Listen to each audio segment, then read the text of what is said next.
허술헌데도 25억이잖아. 재개발되면? 이게 재개발로 인한 프리미엄이라 이거요? 그렇지. 투기의 모범 사례네 아주 그냥. 본인이 대변인을 그만두면 나와서 살 공간도 없는 거야. 여기다 돈을 다 투자를 해가지고. 이 소득주도 성장을 해야 되겠다고 그렇게 하면서 대변인은 부동산 투자를 하고 투기를 하고 그러니 그거는 우리 국민들은 배신감을 느낄 수밖에 없을 겁니다. 그렇죠. 10억을 그렇게 빌리는 게 쉬운가요? 를 표명하는 것으로는 부족합니다. 그리고 대통령께 요구합니다. 당장 경질하십시오. 재개발 지역 딱지를 산 김의겸 대변인이 있는 청와대는 촛불 청와대입니까? 국민의 심정에 불을 지르고 있습니다. 저는 책임지고 오늘은 거취 정리해야 한다고 생각합니다. 오늘 오전까지 정치권의 공세가 아주 심했는데 최경선 의원 결국 사의를 표명을 하면서 좀 장문의 글을 보내왔습니다. 네, 오늘 사퇴를 했는데 사실은 이 공인의 위치에 있기 때문에 저것이 저 투자가 불법이냐 아니냐를 떠나서 현 정부의 부동산 정책 방향과 정말 다른 결이기 때문에 특히 청와대 대변인이면은 정부를 총체적으로 얼굴이라고 할 수 있는데 정부의 부동산 정책과 다른 어떤 판단을 했다는 측면에서는 책임을 져야 되고 오늘 책임을 졌는데 결과적으로도 그렇게 됐다고 봅니다. 다만 이제 기자 출신 대변인이기 때문에 부부 동반 모임을 해서 오랫동안 알고 있는 주변 사람들도 많습니다. 그런 얘기를 들어보면은 오늘 이제 그 아내가 그 투자를 했고 자기는 그 당시에는 몰랐다. 알고 보니 그때는 이미 돌이키기 힘든 정도로 진행이 돼 있었다. 이런 해명을 했었는데 충분히 맞을 수 있다고 그럽니다. 이제 아내가 교사를 쭉 하다가 최근에 이제 명예퇴직을 하셨는데 저 가족의 어떤 대소사에서 아내의 발언권이 굉장히 평소 때도 셌다고 그럽니다.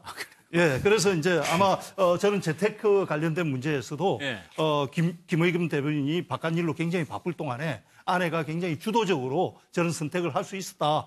평소 때 부부 동반 모임을 했던 사람들이 그렇게 얘기를 하고 있습니다. 다만 이제 공인이었기 때문에 저런 이제 무리를 일으켰을 때 어떻게 그러면은 이제 해명을 해야 될 것인가 이 부분에 대해서는 좀 아쉬움이 있습니다.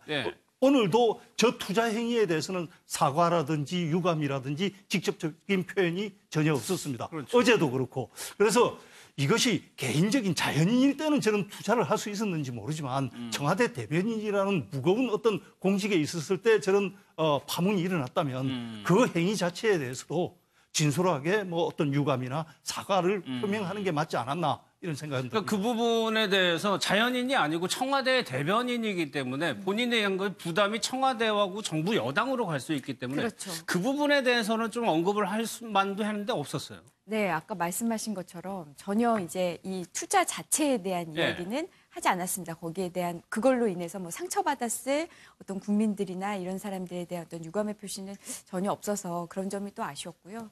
저는 개인적으로 아내가 나와 상의하지 않고 내린 결정이었다. 구차한 변명이지만이라는 단서를 달긴 했지만 그 부분도 저는 개인적으로 좀 적절치 않았다라는 생각. 이제 설사 정말 몰랐다 하더라도 그러면 사실 아내가 배우자와 결정하지 않고 상의하지 않고 이렇게 큰 결정을 내렸다는 것도 사실 의아스러운데 그러면 또 비난의 화살은 또 다 아내 아니겠습니까? 그렇겠죠. 아내가 남편이 지금 어떤 직위에 있는지 뻔히 다 아는데 이런 정말 누구나 다 알고 있는 그런 재개발하는 지역에다가 그렇게 무리한 매수를 했다. 그러면 또 아내에게 또 비난의 화살이 돌아가는데 그냥 포인트가 나는 다 몰랐다 이런 식보다는 그거는 그냥 내 책임이다라고 그냥 하고 다만 이걸로 인해서 상처받았을 국민들에게 사과 이런 식으로 그냥 깔끔하게 끝났으면 되지 않았을까 하는 좀 아쉬움이 남습니다. 그러니까 은행에서 한 10억을 대출을 받아야 되는데 그 경제 활동을 하고 있는 남편은 몰랐다.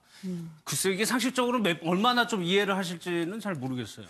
대출 자체를 이제 누구 명으로 받는지 모르겠어요. 아니면 이제 공동명으로 받았는지. 근데 대출을 받으려고 하면 사실 제일 중요한 것은 전해에 총 자기 보수가 얼마인지, 소득이 얼마인지 그게 굉장히 중요하거든요. 근데 이 시점에는요 그렇게 그 대출 규제가 심하지 않았어요. 그러니까 DTI 뭐 LTV, RTI 이제 그런 걸 후에 만듭니다. 이제 대출을 좀 조이기 위해서. 그래서 이 당시에는 이 25억 7천 주고 샀는데 한 69% 정도 그 산 금액에 그 정도의 대출했기 때문에 아마 대출에 있어서는 크게 뭐 특혜를 받지 않았다 이렇게 볼 수 있지만 대출 10억 정도 받으려고 하면 이거 엄청나게 상의를 많이 해야 하고 그런 문제 아닌가요? 더군다나 그렇죠. 10억이면 한 달에 한 뭐 470 정도 이자로 나간다고 해요. 그럼 470이라는 이자는 엄청난 돈 아니에요? 그러면 상의를 해야 하잖아요. 그래서 이제 본인이 뭐 부인이 마음대로 했다 이것은 조금 약간 좀 변명같이 보이고 그런데 저는 이제 개인적으로 볼 때 김의겸 대변인이 이 기자들 사이에서 좀 약간 불친절하고 까칠하고 이제 그런 얘기 아마 기자시니까 좀 많이 들어서 저도 저까지도 제 귀에 많이 들었거든요. 그렇기 때문에 아마 이 과정에 있어서도 좀 기자들이 보는 시각이 그렇게 아주 좋은 건 아니었던 것 같습니다. 하지만 이제 마지막으로 결국 사의 표명을 했는데 누구나 뭐 그 투자를 할 수는 있죠. 그런데 이제 문재인 정부라는 특수성이 있는 거예요. 그래서 다주택자랄지 아니면 지금 조합원주의를 산 거잖아요. 이게 일종의 우리가 이제 딱지처럼 많이 보는 건데 이것도 사실은 얼마 있다가 조합원주의를 양도를 못하게 제한을 또 많이 뒀거든요. 근데 그 전에 그러면 그런 정보, 대출 규제 정보 이런 거 알고 산 게 아니냐. 특혜를 받은 게 아니라 이제 그런 의심을 충분히 받을 수 있기 때문에 뭐 관사 문제랄지 여러 가지가 종합적으로 돼서 비난을 좀 많이 받았던 게 아닌가 싶습니다.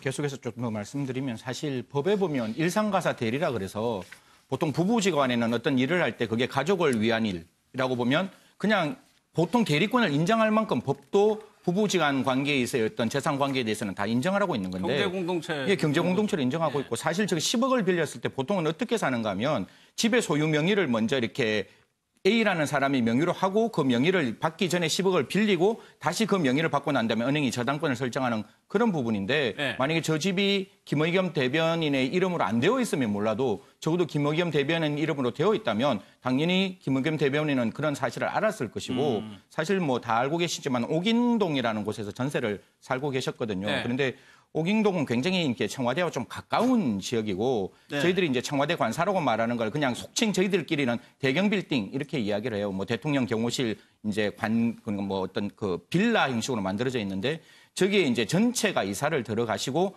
그때 혼자만 이사 가시는 게 아니라 가족 전체가 이사를 가시거든요. 그래서 그 안에 계시는 분들도 좀 의아했다라고 언론에서 보도가 나오고 있는데 그러면 그런 과정 속에서 당연히 부인과의 어떤 교감 관계는 있었지 않았을까. 그게 일반적이고 합리적인 생각이라고 생각합니다. 아까 지도를 잠깐 볼까. 옥인동이라는 것이 사실 청와대에서 요 길만 건너면 있는 거예요. 그러니까 전셋집이 바로 여기 있었는데 이거를 굳이 전세를 빼가지고 관사로 들어왔다는 거거든요. 그러니까 저 때부터 아마 내 집 마련에 대한 그 계획은 있었던 게 돈이 아니라 이제 남으니까 그렇게 추정을 할 수밖에 없습니다. 저 때 이제 그 청와대에서 뭐 들리는 바람은 이렇습니다. 청와대에서 제안을 하기를 차량을 제공을 받을래 아니면은 관사를 제공을 받을래 두 가지를 제시를 하길래 김의겸 대변인이 나는 관사를 선택하겠다. 그래서 제안을 받아서 그걸 선택을 했다고 그러는데 그것도 사실은 일반적이지는 않거든요.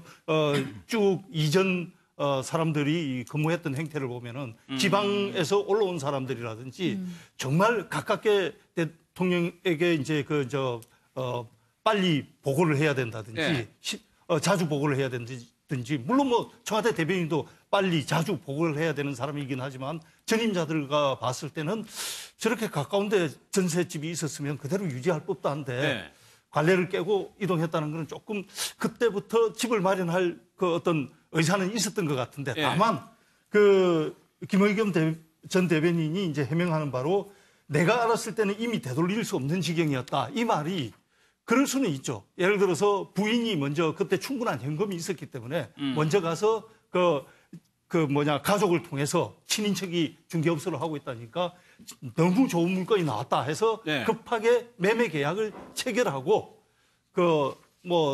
매매 계약을 체결한 상태에서 상의를 했을 수는 있지 않나.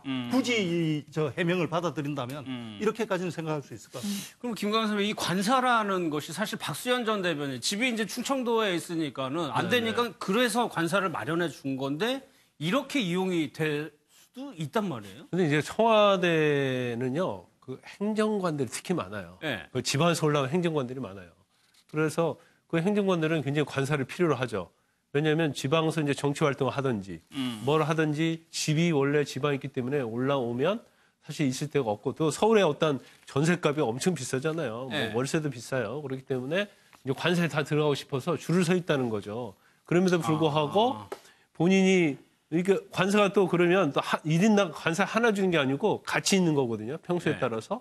근데 그럼에도 불구하고 본인은 가족들로 같이 들어와서 관세에 생활했으면 결국 몇 명이 그 관세에 들어갈 수 있는 것을 빼앗은 거라고 볼 수 있고 또 오긴동이 아마 뭐 청와대에서 한 3km 이내에 있다고 그래요. 그러면 사실 그 본인의 어떤 청와대 대변인이라는 어떤 지위가 그 영향을 좀 미쳤다고 볼 수 있는 거죠. 그리고 이제 무엇보다도 이제 관사를 뭐 일시적으로 들어와 있다면 모르겠지만 그 전세금이 4억 8천만 원이었다는 거잖아요. 그 4억 8천만 원을 다 갖다가 결국은 올인 투자를 하고 그리고 자기의 어떤 월급에 비하면 버거운 이자를 내면서 한 것 자체는 그건 투기가 아니냐. 투자는 자기가 이자도 내고 뭐 여유적인 측면에서 오랫동안 가지고 있으려면 투자가 되지만 그게 아니고 굉장히 이자 내는데도 버겁고 그럼에도 불구하고 모든 걸 갖다가 이건 올인을 한 것 자체는 조만간에 이게 굉장히 큰 수익을 낼 수 있다는 걸 예상했다고 볼 수밖에 없지 않느냐. 그렇겠죠. 그래서 더 비난의 여지가 좀 컸던 것으로 보입니다. 그러다 보니까 이제 과거의 칼럼까지 이거 최경선 의원님께 한번 여쭤볼게요. 글쎄 이 역에 보면은 나는 전세값 대니라 허헉거리는데 누구는 아파트값 돈방석에 앉는다. 나는 한겨레 신문 기자 출신이니까요. 글쎄 칼럼 과거에 썼던 칼럼하고 지금의 행동하고 배척된다는 지적도 있거든요. 그렇죠. 일단 그 당시에 또 사파를 보면은 개발이란 가난한 자를 위한 것이 아니라 가난한 자를 내쫓기 위함이다. 이렇게 이제 표현이 돼 있는데 사실은 그러면서 재개발 지역에 투자를 한 거기 때문에 정말 은행 불일치 문제가 있는 거 아니냐.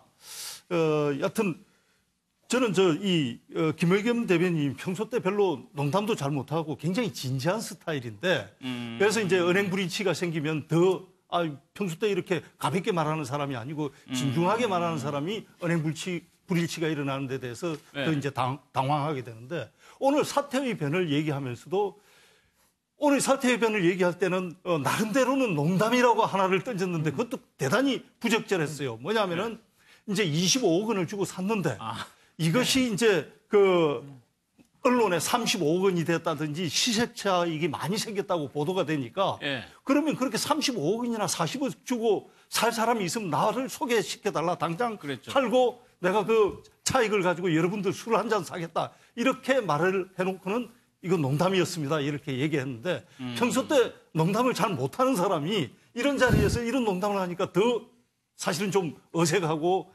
부적절했거든요. 그래서 이 칼럼 문제도 저렇게 참 그 평소 때 그 날카롭게 진지하게 쓰던 분이 은행 불일치가 일어나니까 좀 당황스럽습니다. 알겠습니다.